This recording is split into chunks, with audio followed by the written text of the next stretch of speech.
Another chunky spot. That's the third one out here in this open water. But these fish are suspended now. It's still late February, but they'll be definitely move in April to this bank and point up there to spawn. Hole number one is just right up from us.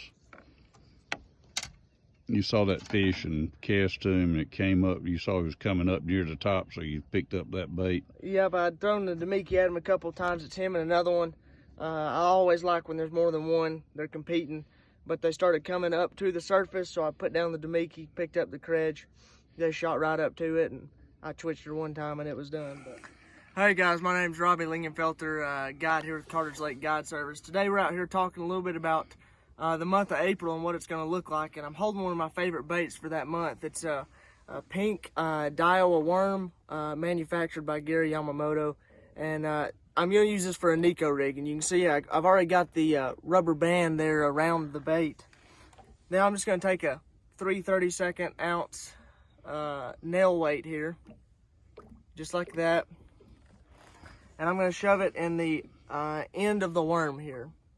Is there a fat end and thin end, or? You can see this end has the tail. I want this facing up, and I want the head of it here facing down. Okay. So I'm going to put the nail weight in the head of it. All right. And you just kind of push it in there as straight as you can get it.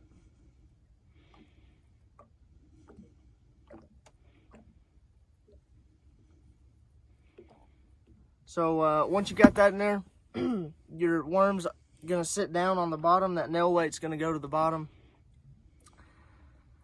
And I've started using these little smaller hooks here. But you're gonna take it and just run it right through that rubber band, not into the worm. It won't tear up the worm as much this way, but you stick it through there with the hook point facing up, facing the tail. It helps you hook those fish in the top of the mouth, keep them hooked, and not miss as many. But that right there is going to be a killer bait come April. Dragging it along these, where I just caught that fish from, this point back here behind me, clay and pebble mixed in together.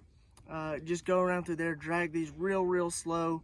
You're gonna feel a fish pick it up, start swimming with it, and you just kind of lean up, start reeling, and you got them. No setting the hook on an exposed hook like that. A lot of, it's a light wire hook, and most of the time these spotted bass can see really good. So I'm gonna be throwing 6 to 8 pound tests most of the time. So you don't really set the hook or anything. It's more of a, if any of you've ever fly fished, just a lift and reel.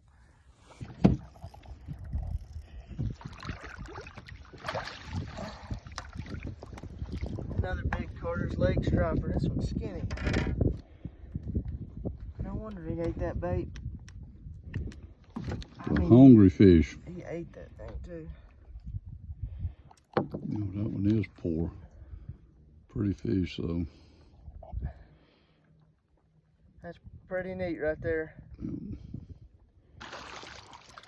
After catching a big striper, we've moved down the bank from hole number one, and you see that fish on the scope too. I did, yes sir. And Robbie's caught a, was it the same bait you caught that striper on? It's the exact same bait, same head. Damiki. And is that a, I saw it was a little stick sticking up. Is that the top of standing timber that's sticking out of the water there? The standing timber's on that side of the lake. This here's just kind of a steep bank with a drop off, a good place for what we're in right now, winter time. But it's right down the bank from where they'll be in April, where the shad are spawning. They're going to be pushing these shad up there, chasing them up there on that shallow long point. And this is just a good area here. Yeah, good fat spot, typical of this lake. Typical. There's a lot of bait in this lake, and they like to eat. So. Yep. Once again, out here talking about April, and I've caught a few fish on this bait today. It's going to be a good player in April. We're talking about herring and shad spawns in April, real early in the morning. I said earlier it would be key to get here early.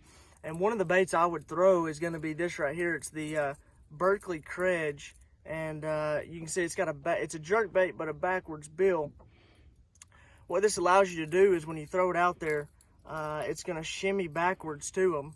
And once it gets down there to them, once you get their attention, a lot of what I'm going to do is I'm going to sit there, and I'm gonna twitch with my rod tip down as if I'm working a walking bait. I'm gonna twitch it down and pretty quick. It causes this bait to do all sorts of erratic motions, cause it to rise up to the surface, and those spotted bass, they love to pin things against the surface, either the bottom or the top. If they can get bait moving up to the top, have them pinned against that, it's go time.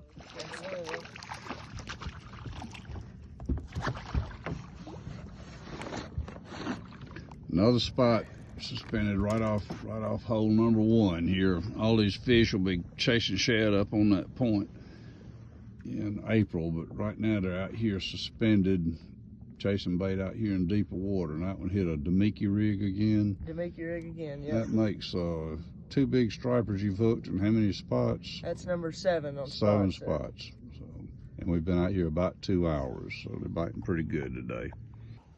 That number 8 spot, or is that a striper maybe? No, another 3-pound spot.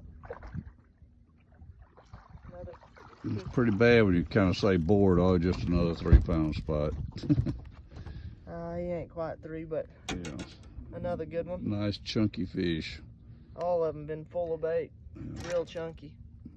Still, this is kind of the ditch pattern here still. Them suspended out here in the ditch feeding on bait. But again, they'll be right off hole number 1 where the shad will spawn in April, and so they'll move in there and you can catch them up shallow reeling, having a scope on them. Every bit of this shad out here will just start pushing up there, spawning in the early morning. It's going to be crucial to be out here in the early morning. The shad will be up there. All of these guys, all the stripers, all the hybrids, they're going to be up there busting bait. And it's going to be a fun time. Yeah, and you can still move out here later in the day and catch them, but this will be a lot harder to do than it is now. So another scope fish out here off hole number 10, the spot spawning point. So the fish suspended out here will feed up on shad in the mornings, but then they'll move into this place to feed.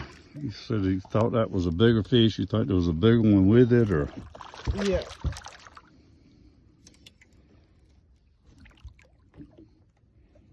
Still not a bad one. Just spit up a big blueback. Yeah, I'd take a chunky spot like that just about any time. Kelly ate that. Yep. And again, this is right off the point in hole number 10. It's a picnic area up there on the bank. There's a bay with some blowdowns in it, but the spots will spawn on this rock turning into gravel and clay on the bank.